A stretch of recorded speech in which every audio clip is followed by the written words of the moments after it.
E aí, Ivan, será que eu entro dançando, fazendo uma dancinha do Jô, pra colocar música, a vinhetinha? Porque Então, já sabe, né? O programa da Jô, inspirado no programa do Jô. Do Jô, mas não é uma cópia, é um original. Não, uma inspiração, Uma né? inspiração. Lógico, uma homenagem. No último programa agora que nós inauguramos esse formato, o editor colocou a musiquinha pra gente da entrada? Sim, colocou? O editor tá falando que colocou aqui nos bastidores. Eu quero ver, que eu ainda tô curioso pra ver como é que ficou o programa editado no ar. Já tá no ar, então, ó, você que tá vendo esse programa agora, procura aí, que vai estar na descrição, não sei onde a galera vai colocar. Aqui em cima, será talvez? Aqui.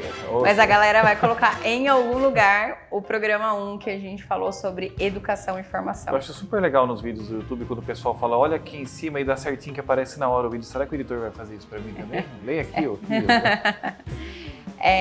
O nosso programa primeiro falamos sobre educação e formação e hoje vamos falar sobre carreira. Treta. Polêmica. Fofoca com você, comigo não tem essa. Eu sou tititi desse negócio aqui, né? Exatamente. Qual é a treta? Na verdade, nós achamos interessante, brincadeiras à parte, mas trazermos um bate-papo, uma reflexão com vocês, porque essa semana estourou na mídia, ficou bem famoso, o caso da Larissa Manoela, pela questão que ela teve de rompimento na relação com os pais, pela gestão da carreira dela, aquilo que ela entendia que estava certo ou que estava errado. Nós não viemos aqui para fazer juízo de valor se ela está certa, se ela está errada, se o pai e a mãe estão certo. Mas um caso como o dela já surgiu, nós temos vários outros exemplos também. Ficamos sabendo aqui nos bastidores que até a Bruna Marquezine também já teve uma treta aí familiar. Tem casos históricos famosos, como o do próprio Michael Jackson, que teve problemas ali na gestão familiar com o pai e os irmãos. Teve outro caso... Eu tô rindo porque acho que o papel tá invertido aqui hoje, gente. A Britney Spears também teve problema. É que quando para falar da fofoca sou eu, né, para fazer a abertura. Mas isso é interessante. Eu acho que eu que tenho que sentar aí no sofá e você que fazer. Quer trocar comigo? Quer me jogar? Se não fosse o microfone, a gente fazia uma troca rápida. Mas o que é a questão? Crianças, quando elas começam um processo de carreira super precoce, né, ou ainda na adolescência, ou transitando da infância para a adolescência, isso é legal, isso não é legal? Quais seriam as boas práticas? Porque assim então, como... Eu acho que a gente tem que trocar, porque você está fazendo todo o processo. Programa do Ju. Porque para aqueles que não sabem, só precisa arrumar essa cadeira, né? Aí melhorou. Para aqueles que não sabem, meu nome é Ivan Jacomassi Júnior. Então agora esse é o programa do Ju, muito bom. Vou botar ordem nesse negócio. Então,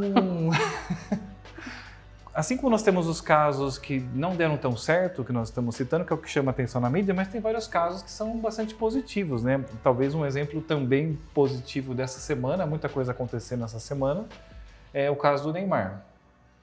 Que até eu brinquei com a Jonas, estávamos almoçando e vendo a notícia, ele queria trocar de time de futebol, blá, blá, blá.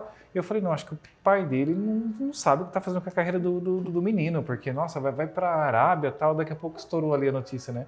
Neymar fecha contrato por quase R$1 bilhão de reais de transferência em 2 anos. Eu virei e falei, esse rapaz é um gênio, esse cara é um gênio.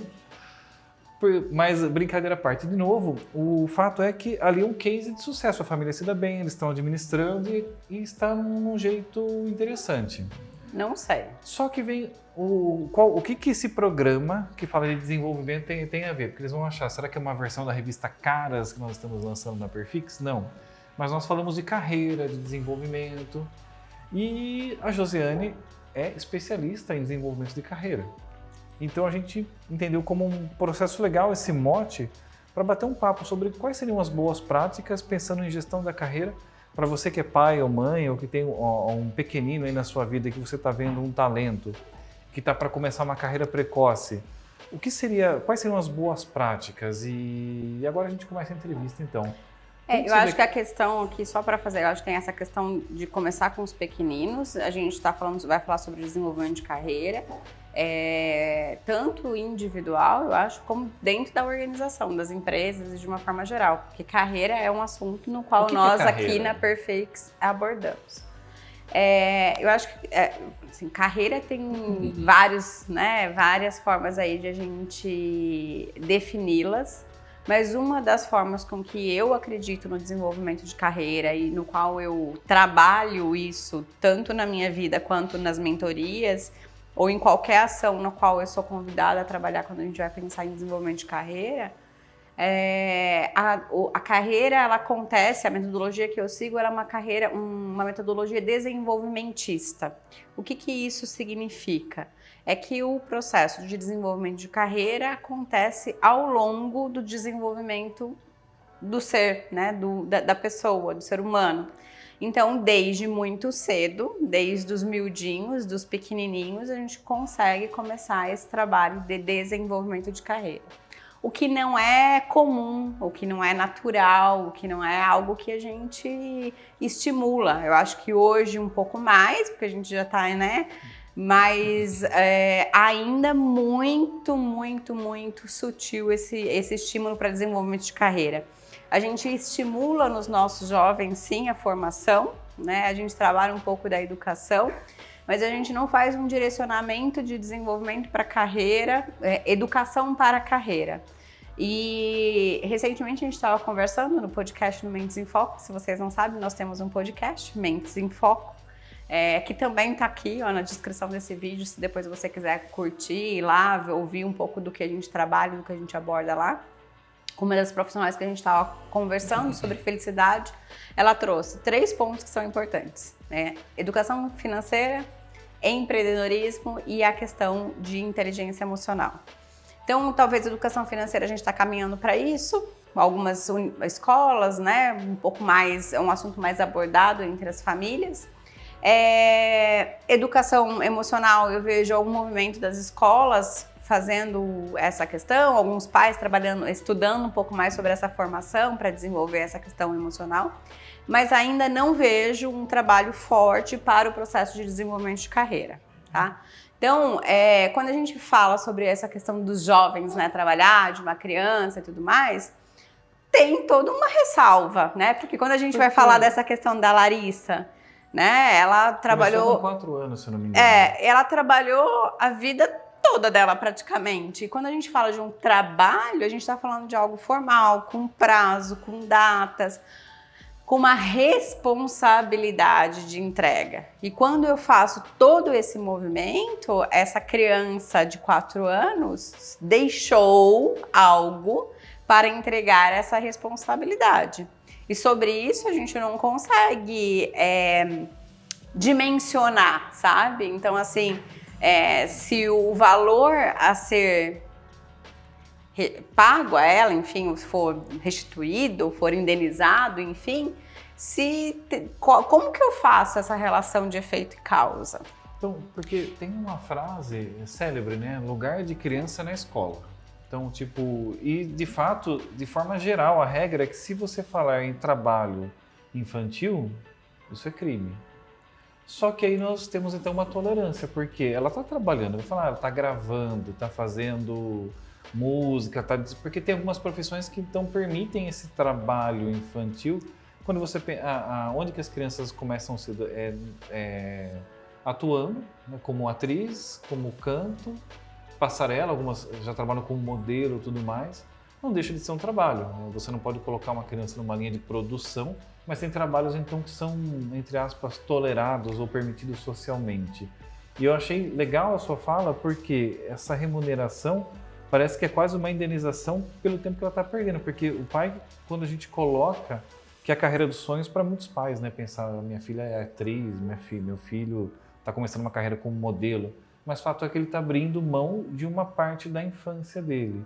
Esse pagamento é quase uma indenização, mas que não indeniza esse tempo, né? Essa vivência. Na verdade, se a gente parar para pensar, toda remuneração de qualquer trabalho é uma indenização de tempo. Faz sentido. Independente da idade que você tem, né?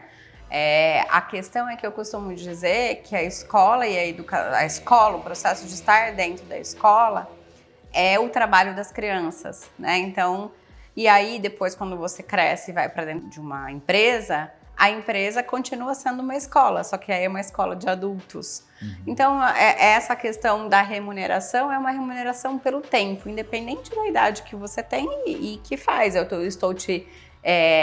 estou dedicando o meu tempo a esse trabalho e estou sendo paga por este tempo. Eu acho que este é um ponto. O que pega para mim é o quanto a gente prepara para essa questão da educação de carreira. Porque quando a Larissa chega lá aos 18 anos e ela permanece trabalhando, de quem é a carreira? Porque o problema aconteceu agora aos 22. Eu vi até um advogado comentando que a partir dos 18, teoricamente, ela é dona da carreira dela. Se ela teve percas financeiras como o que ela está alegando, teoricamente ela dormiu no ponto quando ela deveria já estar entrando. E aí talvez a educação de base para assumir isso tenha sido um primeiro ponto que chama atenção aqui. Já não deveria estar mais empoderada e aos 18 assumindo de uma forma mais intensa? Então, eu não quero fazer nenhum julgamento em relação a isso, porque não estamos na situação, no caso, para avaliá-lo ele de todos os ângulos, para sim, a partir daí, conseguir trazer um posicionamento. O que eu quero trazer é uma reflexão para uma forma geral, para todo mundo. A partir do momento que você iniciou no mercado de trabalho, seja com 16 anos como jovem aprendiz, seja como 18 anos, de repente alguém não entrou com 16, entrou direto com 18 anos. Ou ainda assim, você está entrando no mercado de trabalho com 21 anos, de quem é a responsabilidade para fazer a gestão da sua carreira? Do próprio indivíduo. Mesmo aos 16? Mesmo aos 16. Então não é uma responsabilidade legal que nós estamos falando, é uma responsabilidade do indivíduo. É uma responsabilidade do indivíduo, porque se a gestão de carreira, eu estou falando que é um processo de desenvolvimento, estou olhando por essa metodologia que é desenvolvimentista, eu assumo a responsabilidade pela minha carreira e pela minha gestão e pelo meu trabalho. Aos 16 anos, eu não sou responsável, tem uma pessoa, né, que vai assinar um documento por mim, mas eu escolhi trabalhar e eu já posso trabalhar com 16 anos como menor aprendiz. Eu participei de um processo seletivo, eu direcionei, eu escrevi o meu currículo, eu comecei a ter ações pelo qual eu me responsabilizo. Mas aí, para os pais que estão nos vendo e que tem um gurizinho ali de 7 anos, 8 anos, que ainda não tem essa maturidade para pensar, como é que ele começa a trabalhar esse empoderamento já com ele tão pequeno? Com autonomia, né? Lógico, um trabalho de orientação, aconselhamento, apoiando e reforçando o processo de autonomia e mostrando o quanto é importante a questão da escolha e trazendo, né, lógico que com 7, 8 anos ele não vai ter essa maturidade, mas você vai construindo o nível de maturidade a partir desse processo de aconselhamento. Então a questão é que você trouxe uma questão assim que acho que é bem interessante, que é os pais têm um sonho de tal coisa. E aí o processo é a realização dos pais. E aí é que a gente começa perdendo a mão das coisas, né? Porque, na verdade, a carreira é do indivíduo e não dos pais. O sonho é do indivíduo e não dos pais. E essa é a questão que a gente precisa começar, enquanto pais, ter a maturidade de entender que eu apoio o meu filho, eu oriento o meu filho, eu aconselho o meu filho, eu educo o meu filho, mas eu não tenho posse do meu filho. Ele não é uma coisa de posse, sabe? E essa é uma questão que a gente precisa ir trabalhando, porque para formar indivíduos autônomos e responsáveis, porque senão eu vou formar indivíduos dependentes e com baixa responsabilidade, né? Querendo, talvez, como a gente ouviu ontem, né? Cuidar da Amazônia sem arrumar o próprio quarto. Sem arrumar o próprio quarto. Então, assim, eu quero coisas extraordinárias, inatingíveis, né? Que gera em mim, talvez, um sentimento de incapacidade, de frustração, de baixa resolução. E aquilo que está na minha ossada, que eu posso resolver e que eu posso me sentir dono e responsável, eu não faço. Sabe uma coisa que me chamou a atenção nos disques aí do caso da Larissa particularmente? Como a atenção dessa questão e da mídia de uma forma bem geral está muito voltada à questão financeira. Porque vejo uma entrevista falando ali, não, porque eu estou abrindo mão de 18 milhões de reais. Aí vejo uma outra entrevista de um cara lá que foi atrás dos pais, não, porque os pais têm direito, porque a mãe abriu mão também da carreira dela, para estar cuidando da carreira da filha, então ela tem direito a uma contraprestação financeira pelo que aconteceu. Aí eu vejo lá que o Felipe Neto entrou na onda também, fez um comentário falando, nossa, mas 18 milhões para uma carreira desde os 4 é muito pouco. E ninguém está falando sobre essas questões, como foi a vida dessa jovem, o que ela deixou de fazer, essa relação familiar que está cindida nesse momento, que fundamentos faltaram para que essa relação permanecesse saudável, para que fosse uma vida mais feliz para mim, assim, questões de amor e de integração não estão sendo levantadas, está sendo levantado quem tem direito a quanto, cada um vou fechar o meu contra-cheque aqui e segue a vida. Sim, mas eu acho que isso faz parte do processo da mídia, do marketing atual, entendeu? Uma outra questão é que hoje as coisas podem ser muito simples, mas quando elas entram para essa mídia e para essa rede social, elas são potencializadas de uma forma... porque tudo aquilo que a gente foca aumenta e quando a gente coloca isso na mídia aumenta. Esses são assuntos que as pessoas se interessam, né?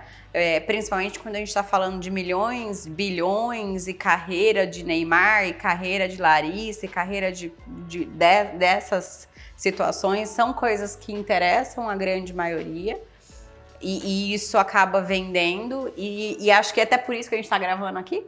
Tá? Para trazer esse processo, mas eu acho que mais do que trazer essa questão deste foco, é trazer, enquanto você está olhando este tipo de assunto e essa questão e fazendo julgamentos que a gente nem tem clareza sobre os verdadeiros, né, sobre os fatos reais do que aconteceu e do que acontece, porque a gente não tem uma relação próxima. Nós estamos deixando de cuidar da nossa carreira. Estamos deixando de olhar sobre a nossa carreira, sobre a nossa responsabilidade, sobre como nós gerimos os processos, né? E aí, quando eu olho para essa questão da carreira desenvolvimentista, eu particularmente sou uma fascinada por este processo, porque além de ele acontecer ao longo da vida, e em Portugal, eles têm educações, eles têm uma disciplina de educação para a carreira desde os miudinhos, então eles têm uma disciplina educação para a carreira. E que eu acho fantástico, porque quando a gente fala em carreira, tem alguns fatores que interferem. Quando você era pequenininho, o que você sonhava ser? Nossa, tanta coisa. Eu tive a fase do policial, do piloto de avião, da marinha, muita coisa que eu vou voltar da carreira militar, que eu sempre gostei bastante. E você tinha influência de algumas pessoas ali por perto? Que gostavam também de coisas que você gostava? Seja seu pai, tio, professor? Meu pai, ele tinha porque meu pai teve uma carreira curta, mas uma carreira militar também, então acho que o meu pai, ele teve uma influência mais próxima. Sim. Então assim, quer queira ou quer não, nós temos influências nas nossas tomadas de decisões para a carreira. Então, quando eu vou, pego um jovem que está lá terminando o ensino médio, que vai prestar vestibular, e muitas vezes ele não sabe o que ele vai prestar de vestibular, ou está na dúvida e tudo mais, ele está com certeza sofrendo influência dos pais, dos professores de referência, que são professores que ele gosta, né, que ele idolatra, admira, e dos amigos, né? Onde os meus melhores amigos, em que universidade eles vão prestar, que curso que tem lá, será que eu vou prestar para a mesma coisa que eles? Será que a gente vai conseguir entrar junto e a gente vai continuar essa relação que a gente tem no ensino médio lá na faculdade? Então, porque é muito difícil para ele enxergar algo além daquilo que ele tem de referência. Então, essa referência, ela interfere nas tomadas de decisões. Então, à medida que a gente vai formando, que nem hoje eu pergunto para Maria Júlia, com 7 anos, o que você quer ser? Eu quero ser igual a mamãe. Ela nem sabe o que a mamãe faz direito, né? Mas ela tem uma referência hoje neste processo. Acho que quando ela estiver no ensino médio, provavelmente alguns dos professores ali vão ser referência para uma tomada de decisão e uma escolha dela. Porque a dimensão das nossas decisões são diretamente proporcionais à dimensão da nossa percepção de mundo, né? Porque as nossas decisões, basicamente, são concatenações da visão de mundo que a gente tem, que a gente vai combinando e formulando desejos, né? Então, quanto maior a sua percepção de mundo, maior o seu leque de decisões possíveis. Quanto menor... E quando eu trabalho educação de carreira, o que eu faço? Eu amplio esse leque. Dou mais visão de mundo. Mais visão de mundo, mais possibilidades, né? Eu vou ensinando, vou mostrando o que cada profissão faz, como que elas trabalham, como elas podem ser remuneradas por isso. Mas aí você tocou num ponto muito importante alguns minutos atrás, o desejo do pai e o desejo dos filhos, né? Acho que uma dica importante para os pais é olhar, será que esse curso que meu filho está buscando, essa profissão, é a que ele realmente quer? Ou é a que eu quero? A que eu acho melhor para ele? Porque às vezes não é nem um desejo reprimido do pai, né? Tipo, olha, eu sou médico, eu gostaria que meu filho também fosse. Então, é o que eu acho que é melhor para ele. Ou às vezes é realmente um desejo do tipo, olha, eu não consegui ser, mas o meu filho vai ser aquilo. Sim, e até porque, enquanto pais, a única coisa que nós queremos é o bem dos nossos filhos. Sim, não é consciente essa... Não, o que você quer é o bem. E aí eu entendo assim, se eu sou um médico e eu sou bem sucedido, o que eu quero? Que ele seja um médico e tão bem sucedido quanto se eu. eu. Sou feliz e realizado, e assim, eu quero esse mesmo eu já montei essa clínica aqui. Olha, eu quando cheguei tive que montar a clínica. Ele vai pegar essa clínica aqui e já vai tocar. Para ele vai ser muito melhor e tudo mais. Exato. Ou eu não fui médico, mas eu vejo que é uma carreira incrível. E aí eu quero o melhor para o meu filho. Então a gente sempre busca o que é melhor para o nosso filho, a partir da nossa lente. E o nosso grande desafio é entender o que é melhor para o nosso filho a partir da lente do nosso filho. Ele é um ser único, né? Ele é um ser único. As percepções e os desejos próprios. E como que eu faço isso? Estimulando a autonomia. Tomadas de decisões, autonomia, mostrando o quanto você confia nas decisões que ele toma e que, independente dos resultados, você está ao lado para apoiá-lo. Independente do que ele escolher, você apoia. Eu apoio. Eu não decido por você, eu apoio você nas suas decisões. Porque tem o caso de só tolerar, às vezes, e aí você acaba carregando um sentimento de culpa até no filho. Ele até vai, mas nunca é aquele sentimento completo porque tem uma certa cisão. Eu tive algumas experiências assim, eu fiz agora essa faculdade, toque o diploma, agora eu vou fazer o que eu gosto, o que eu quero, tá? Sim. Então, acho que são questões que acontecem. Mas fez, escolheu, assumiu, tomou decisões, aí tem as fases, né?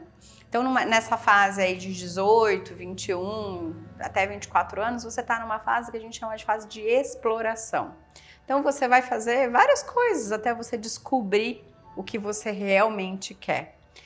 Eu descobri, eu vou entrar numa fase de crescimento. Então, agora que eu tô aqui nessa fase, descobri o que eu quero e tal, então eu quero crescer nessa. Ser melhor naquilo que eu quero ser o melhor naquilo que eu tô fazendo. Depois eu vou entrar numa fase que é uma fase de manutenção, atingir aquilo que eu gostaria. Então, agora eu preciso manter isso que eu consegui. E depois eu entro num processo de gerenciamento para entrar depois numa fase de declínio. E isso acontece com o nosso ciclo, né? De começar ali jovem e ir até o processo de declínio, que seria a aposentadoria, que hoje a gente já tem um processo de aposentação, que você aposenta, mas você continua em ação. Mas esse ciclo, para os nossos pais, talvez acontecia de jovem até os 60, 65 anos. Como a gente está vivendo mais e tem várias outras questões aí envolvidas, esse ciclo está acontecendo em menores períodos. Então, ao longo da nossa vida, provavelmente as pessoas terão aí de 2 ou 3 profissões. Então esse ciclo ele vai acontecer mais de uma vez. Ele vai acontecer mais de uma vez e ele vai dar uma encurtadinha. Então, assim, eu comecei lá com 16, vou até os 40 mais ou menos, fazendo uma atividade, aos 40 eu faço uma transição e aí talvez aos 60 eu faço uma outra transição para entrar num processo de desengajamento. Tem gente que nem quer desengajar, mas lá com uns 80 anos mais ou menos. Então ele vai acontecer em mais de uma vez e ele também acontece em mini ciclos, que a gente chama, que é dentro dessa carreira aí dos seus 20 anos que está sendo construída e tal, ele vai acontecendo essas mesmas fases em mini ciclos, vamos pensar assim em projetos ou em cargos que você vai desempenhando e tudo mais. Então, entender este processo... Sem contar que se você não executar já 2 profissões simultaneamente diferentes, né? Sim, exatamente. Então, a gente tem uma expansão maior desse processo todo, né? E toda essa questão acontece com algumas questões, né? Maturidade, a nossa capacidade de adaptabilidade, o quanto nós estamos envolvidos com a nossa carreira, né? preocupação e envolvimento é um fator, né? Então, principalmente do jovem, né? Será que eu vou dar certo? Será que eu vou conseguir? Será, né? Então, preocupação e envolvimento têm correlações. Então, quanto mais preocupado você fica com esse seu processo de carreira, provavelmente você vai ter um maior envolvimento e, consequentemente, talvez um maior sucesso. Porque quanto mais você se dedica, quanto mais energia você coloca ali, a maior chance de você ter êxito naquilo que você está fazendo e que você está construindo. E aí, quando eu olho para este processo todo, existe alguma coisa chamada saliência de papéis. Porque ao longo da nossa vida, quando eu sou criança, filho, irmãozinho ali, né? E ao longo da nossa vida, a gente vai assumindo outros papéis, né? Você casa, então você tem mais um papel, depois você se torna mãe ou pai, você assume outro papel e tudo mais. E estes papéis que você vai assumindo ao longo da sua vida, ele influencia na forma com que você se envolve com a sua carreira. Então, se eu estou com um papel, por exemplo, com a maternidade, como um papel saliente neste momento da minha vida, provavelmente os outros fatores vão estar em baixa. E o resultado que eu vou estar entregando com relação à minha carreira e o meu desenvolvimento de carreira vai ser diferente. Eu estou priorizando aquele papel naquele momento, coloco mais energia nele. Então, a priorização de papéis vão interferir no resultado que você tem. Então, por isso que é importante ter clareza de todas essas questões, porque quem faz a gestão de carreira é o próprio indivíduo. A gente às vezes fala assim, a empresa não me dá oportunidade. A empresa não tem que te dar oportunidade. Ela tem um plano de carreira, você é que vai buscar esta oportunidade dentro do plano de carreira que ela faz. Mas eu não consigo crescer aqui, eu não consigo evoluir aqui. Tá, então o que você tem que fazer? Procura outro espaço. Pega as suas coisinhas, prepara-se um processo seletivo, prepara-se para e vai fazer aquilo que você quer fazer, porque é a sua responsabilidade. Você não pode passar, ou não é que você não pode, ou você pode. Eu não passaria, mas você pode se você quiser, entendeu? Uma vida inteira falando que a empresa não te dá oportunidade e você também não vai atrás da oportunidade que você quer. Então, eu assumo a responsabilidade pela minha carreira e pela gestão da minha carreira, já que a minha carreira faz parte da minha vida. Então, eu não ponho a minha vida na mão de outra pessoa para que outra pessoa decida o que eu tenho que fazer. Essa é a forma com que eu conduzo, mas você pode conduzir como você quiser. A minha orientação é que você assuma as rédeas da sua vida e da sua carreira. Muito bom esse programa, hein? Botamos... E aí, tá cuidando da sua carreira? Agora mais ainda do que nunca. Muito bem, gente. Quais são os passos agora? Os próximos passos, bom, em primeiro lugar, assumir as rédeas da sua própria carreira, trabalhar o autodesenvolvimento do seu pequeno, ter um processo de autoconhecimento muito forte dos pais também, não dá para negar. Então, mais uma vez, eu percebo que quase todo o programa nós nos voltamos para Sócrates de novo, conhece-te a ti mesmo. É impressionante como os clássicos nos fornecem insumos intelectuais riquíssimos. E agora parece que toda semana a gente tem um bate-papo aí. Não sei se toda semana. Não Quando a gente tiver um assunto interessante, a gente vem. Isso, se a gente ficar sumido porque a gente não tem nada para agregar na sua vida. Por aí. A gente só aparece quando a gente tem alguma coisa para falar. Curta, compartilha, se inscreva no canal, ative os sininhos, todos esses recados que vocês já estão acostumados para acompanhar todos os conteúdos que a gente tem aqui. Valeu, galera. Maravilha, obrigado, pessoal. Até a próxima. No programa do Ju ou da Jo.